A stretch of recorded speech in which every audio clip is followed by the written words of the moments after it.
So thank you very much, Nataya, for that opening. I hope it's the start of a really successful conference. In fact, I know it's going to be. And I think that's illustrated by our first speaker, who's Abiba Kamarazaman from the University of Malaya in Malaysia, who's going to talk about how stigma impacts on the 1990 goals. Now, I'm sure you all know Abiba.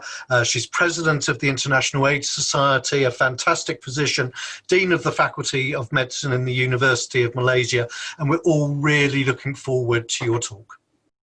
In the next 15 minutes, we will discuss how stigma will impact the 1990 goals. As we know, stigma has been the Achilles heel of the HIV/AIDS response globally. We have the drivers of stigma that include individual fears of transmission from casual contact, as well as lack of awareness and knowledge regarding HIV transmission. We then have the societal factors that facilitate the worsening of stigma. For instance, laws against people who inject drugs, criminal laws against sex work, cultural and gender norms, such as homophobia, as well as existing systems. Intersecting all this are also existing stigma against individual factors such as race, class, gender, sexuality, substance use, sex work. And along with HIV, then intersects and lead to manifestations of stigma. Stigma itself can be shown in three ways. They're either internalized stigma, where the individual self-stigmatizes, such as endorsement of negative beliefs and negative feelings associated with characteristic. An example of this would be, I am a bad person because I have HIV. The second type of stigma is known as anticipated stigma, where expectations of discrimination, such as I fear my wife will leave me if she finds out about my HIV. And then, of course, actual experiencing stigma and discrimination, such as people who actually lose their jobs because of the HIV status. So what all this leads to is that what stigma leads to is then it keeps people down, it keeps people away, and it keeps people in, meaning it prevents people from coming forward for and access treatment and care in the case of HIV. How pervasive is stigma? We have looked at our own medical students and doctors and dentistry students at our institution, and I'm sad to say that unfortunately stigma, particularly towards men who have sex with men and people who inject drugs, even more so than people living with HIV, remains pervasive in Malaysia. This is just an example of a survey that we did, which showed that there exists very negative feelings towards MSM, people who inject drugs, and people living with HIV in comparison to general patients in this survey that we did amongst medical and dental students. So in terms of reaching the 1990 global goals for HIV, stigma plays a major barrier to HIV services. This was a survey done several years ago, which shows the multiple layers of stigma experienced by sex workers, men who have sex with men, transgender, and people who use drugs and migrants in the Asia-Pacific region. And from this survey, we learned that 65% felt ashamed of either their HIV status or their gender identity. And out of those, because of the stigma, 22% actually avoided going to local clinics. 11% actually were denied health services, and 7% were denied sexual and reproductive health services. So it is real. It is that stigma leads to diminished access to health services. This is a summary of studies that gives further evidence that stigma leads to health inequities, such as mental health. There is a definite correlation between stigma and depressive and anxiety symptoms, coping mechanisms, helplessness, and even acceptance of one's HIV status. It leads to negative health behaviors such as lower likelihood of initiation of ART and less adherence to treatment, less medical care visits as shown earlier, and lower likelihood of partner notification, which then further, of course, leads to reduced HIV testing. Stigma also leads to people having those experiencing stigma also have been shown to have higher viral loads than those who experience less stigma. And stigma, of course, leads to specific stressors for people living with HIV, as listed there in the slides.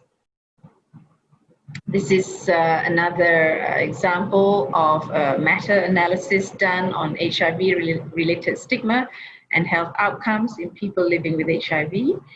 And once again, in this meta-analysis of 64 studies, it was shown that there is definite association between HIV-related stigma and higher rates of depression, lower social support, lower levels of adherence to antiretroviral medications, and access to and usage of health and social services. Now we know that we have a large toolkit of preventive measures as well as treatment in our aims to reach the 90-90-90 goals. But we also know that in the Asia-Pacific region, we have not achieved the targets that were set for 2020.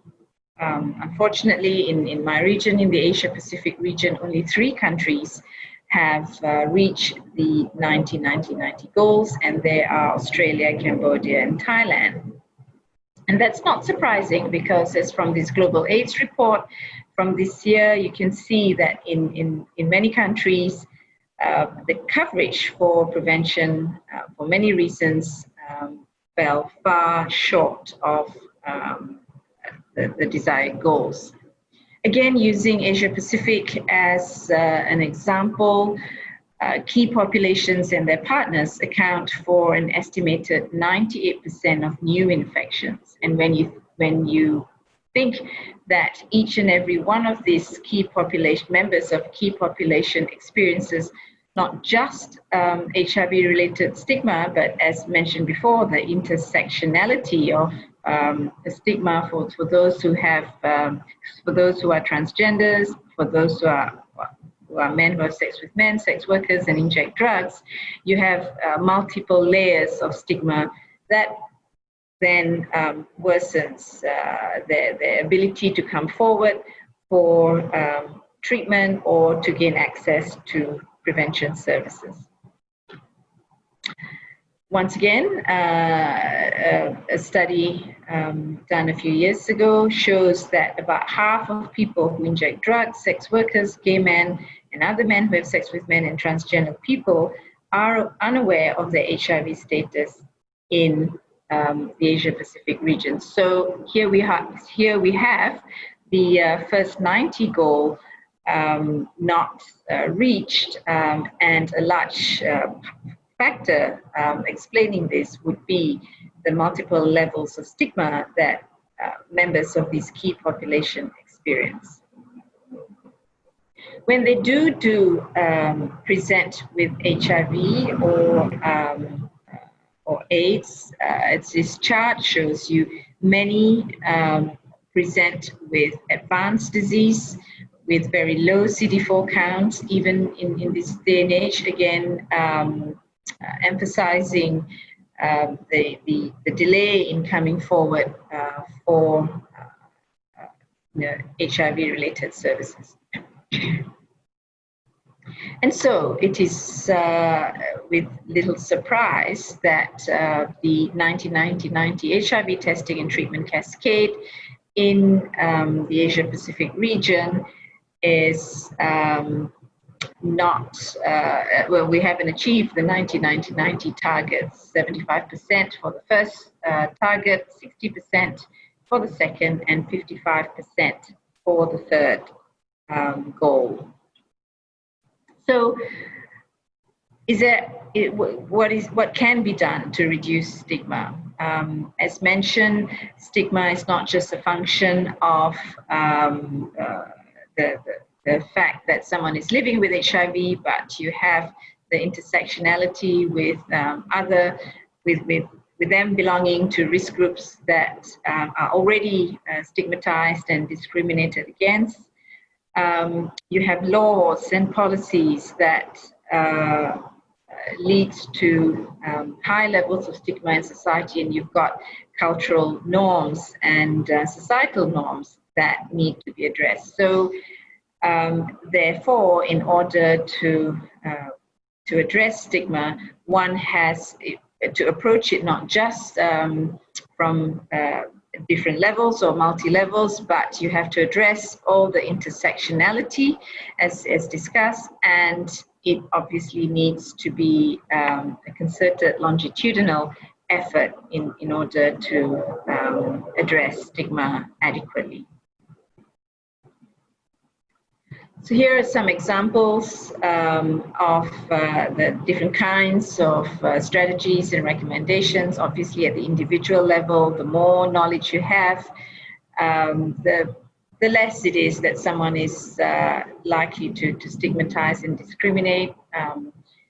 Capacity building to provide adequate care. Interpersonal, meaning contact, interaction with key populations and the affected community, which is one intervention that we are taking with those students that I showed you, who have high levels of stigma against people who inject drugs or MSM. Giving them exposure to and be able to interact with these key populations have been shown to reduce stigma. And then finally, and then probably the most difficult, would be to address existing laws and policies that worsen stigma and discrimination. The media obviously plays a very, very important role. And so having social media campaigns and educating journalists to write in a less stigmatizing way is also it should also be part of the intervention. Thailand has embarked on key population-led HIV services that are gender-oriented and free from stigma and discrimination. And this has been shown to improve, for example, HIV testing and PrEP services amongst key populations in Thailand. And another example is from Vietnam, where once again, peer-driven prevention and treatment programs for people who inject drugs have been shown to lead to better coverage of harm reduction programs that have led to reduced HIV incidence, as well as increase the percentage of HIV seropositive people who inject drugs to achieve the final 90 goal, and also increase the percentage of people being tested. So although although stigma remains pervasive, several interventions in addition to programs to reduce, to address stigma per se. Other interventions that engage the communities themselves have also been proven to improve the 90-90-90 targets for key populations in particular who are heavily stigmatized. And finally, employing technology, including technology to enable HIV self-testing is, I think, another important intervention in regions and countries where stigma is pervasive. And last but not least, efforts must be made to decriminalize not just drug use, but sex work, same-sex relationships, as these are all very, very potent reasons for stigmatization.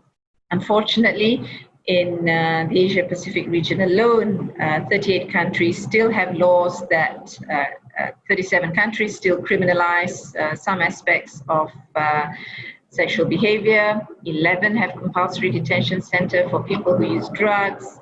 16 criminalize same-sex relations, and 10 actually impose entry for people living with HIV just based on their HIV status. The concern is, of course, throughout the world, there's growing conservative political environment that doesn't help with efforts to reduce stigma and to address laws and policies that stigmatizes and criminalizes.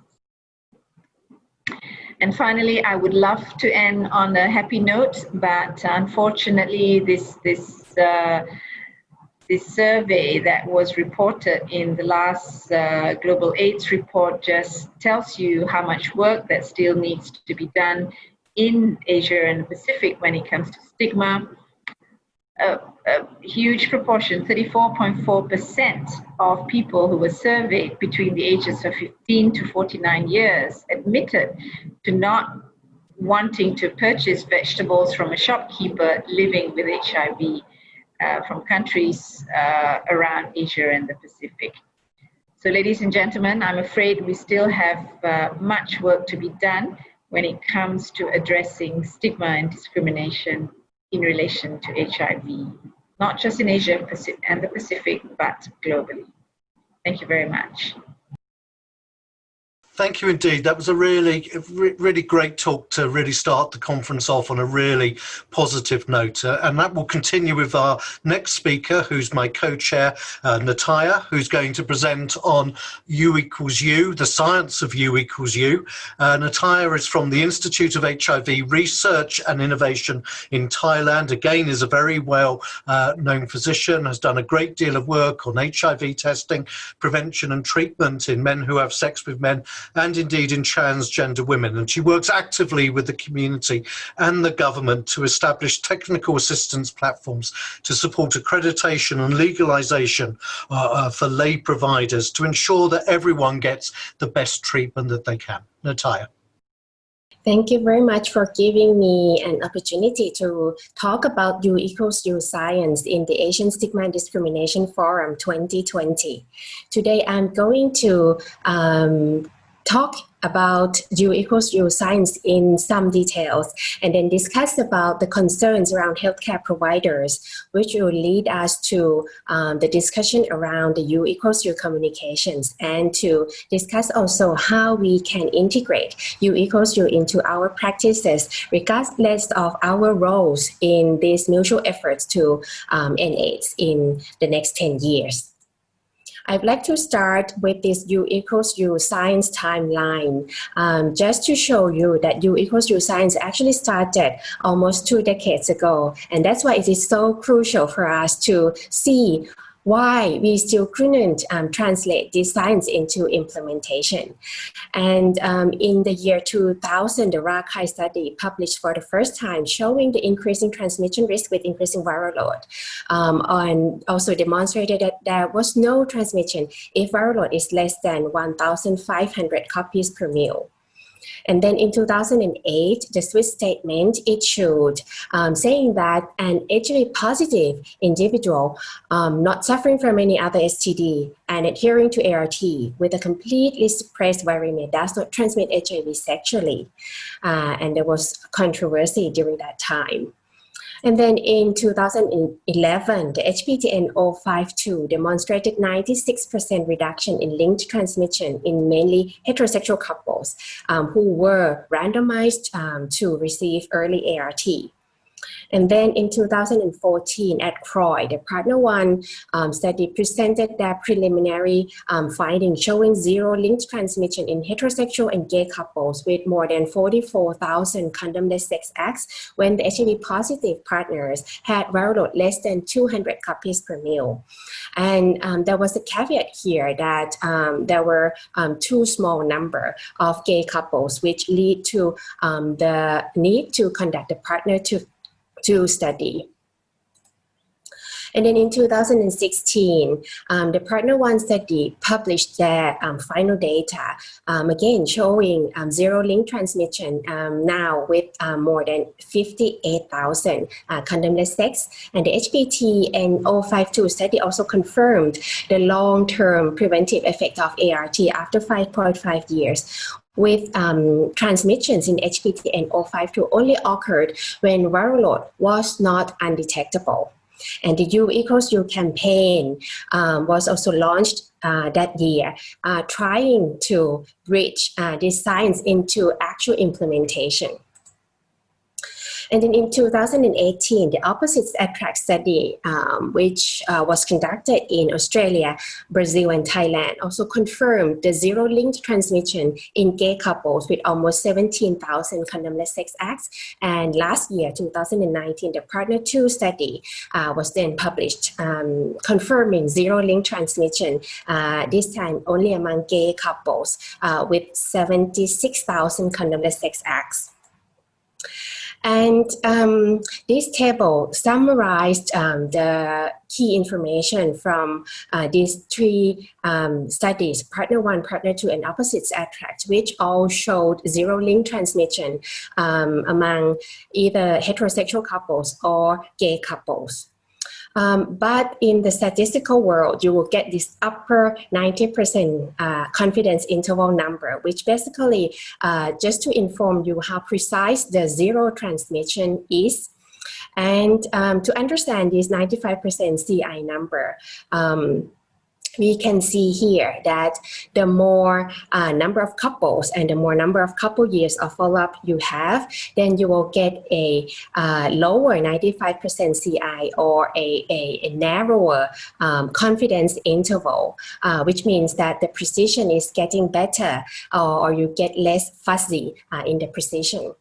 So, for example, to compare the Partner 2 study and the Opposites Attract study, which both showed zero linked transmission among gay couples, you will see that we have a higher 95% CI number here, just because we have much lower number of couples and couple years of follow-up among the Opposites Attract study. And then how to interpret this 95% CI. The 95% CI actually just tell you that there is still 5% chance that you may see, let's say, one transmission among the couples. If you conducted the Partner 2 studies for 20 times, you will see one time, you have one time that you will see one transmission happening. And then the number itself, let's look at the 0.23 per 100 couple years of follow-up in the Partner 2 study. It translates into the opportunity that you may find one transmission in one couple if you followed up this couple for 435 years. So what we can learn here is that these three studies showed zero linked transmission among almost 130,000 condomless sex acts when HIV positive partners had undetectable viral load. And that there were similar levels of confidence in U equals U for both gay men as well as for heterosexual couples. And U equals U stays true even when STIs were detected in a quarter or more than 1/3 of HIV positive partners. And also very importantly, we can see here that more than 1/3 of gay couples reported condomless sex with other partners outside of this stable relationship, which point to the immediate need of PrEP for these negative partners, regardless of their positive partners' viral load status. And with all this knowledge, we still obviously see concerns among healthcare providers when communicating U equals U. Let's talk about these two concerns first. And we can see here that many healthcare providers feel that now that the condoms are not required to prevent HIV transmission if a person is undetectable, and even if that person has STIs, providers may be very worried that that person will stop using condom and STI and unplanned pregnancy will increase. But we have to be clear that U equals U message always supports option to prevent STIs and pregnancy if there are risks. Right? We just need to stop using telling incorrect message that even if you have undetectable viral load, you still have this very small chance of transmitting HIV. Just to get people to use condom, we just need to use other reasons to convince people to use condom. And then the next concern is around providers don't trust their clients to be able to sustain good adherence to ART, and they just want to wait until they can trust their clients. But the question is when and why don't you just use U equals U as an incentive to maintain the best adherence? And these two concerns, I would say, are very important because it actually points to the intrinsic stigma that you may have, the unconscious stigma within you yourself. Towards PLHIV, being irresponsible person, irresponsible in sex or irresponsible in taking medicine. So we will need to address that quite seriously. And then there are a few more concerns among healthcare providers. The first one is around viral blip. But what we have to know is that there is no evidence that blips can increase HIV transmission, although you will have to make sure that this is a true blip. And then the next one is around people having undetectable viral load in blood, but still have detectable viral load in other body fluids. And here it's probably genital fluids.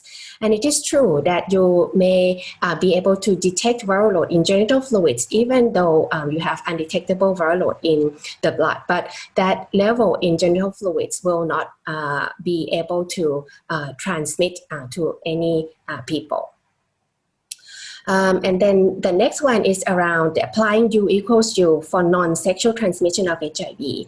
And the knowledge that we have as of now is that U equals U provides zero risk of sexual transmission, although it does not completely eliminate risk through other transmission routes, although it does reduce the risk, but not completely eliminate risk.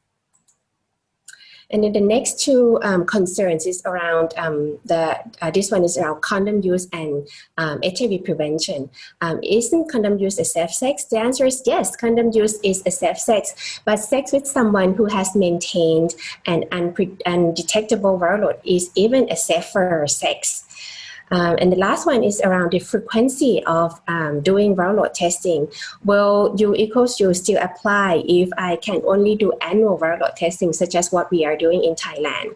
And the answer is that the client's adherence and their relationship with you may be the most important things to determine undetectable viral load and not the frequency of viral load testing. But with all this knowledge, with all these explanations, we I think that you will all agree that we still are facing problems with U equals U communication. It is very often that we see some moderation to the zero risk language, moderation into something like just close to zero risk or virtually no risk or greatly reduced risk. Why don't we want to say that there is zero risk? Is it because inadequate knowledge, or is it because disbelief, or is it just because this moral judgment or implicit stigma towards PLHIV being a responsible life? I already mentioned about this, and we all really need to explore ourselves and address that. But at least I think all of us have to be clear that U equals U is not all about condomless sex, but U equals U is about PLHIV being non-infectious and reducing stigma against PLHIV, and about reducing self-stigma among PLHIV. So I think it is now time that we need to integrate U equals U into the status neutral approach to HIV, because U equals U is such a powerful message that will get people into HIV testing, into this status neutral approach in which we actively engage the person regardless of their HIV status and support them towards the final common goal of that person having negligible risk of either transmitting HIV because of U equals U, or of acquiring HIV because of the use of PrEP and PEP. So to conclude, we now know that HIV infection is a chronic, non-communicable health condition, and people living with HIV with undetectable viral load is not an infectious agent. The risk of sexual transmission is zero. So we now have to be more confident in saying this clearly and loudly. And although research may be needed to study undetectable viral load and other routes of HIV transmission, this should not keep us from implementing the strong science of U equals U for sexual transmission that we already know. And now it is time for everyone to overcome concerns which have delayed or have toned down full integration of U equals U into clinical services and programs for the benefit of the individual people living with HIV and for the societies. Thank you very much.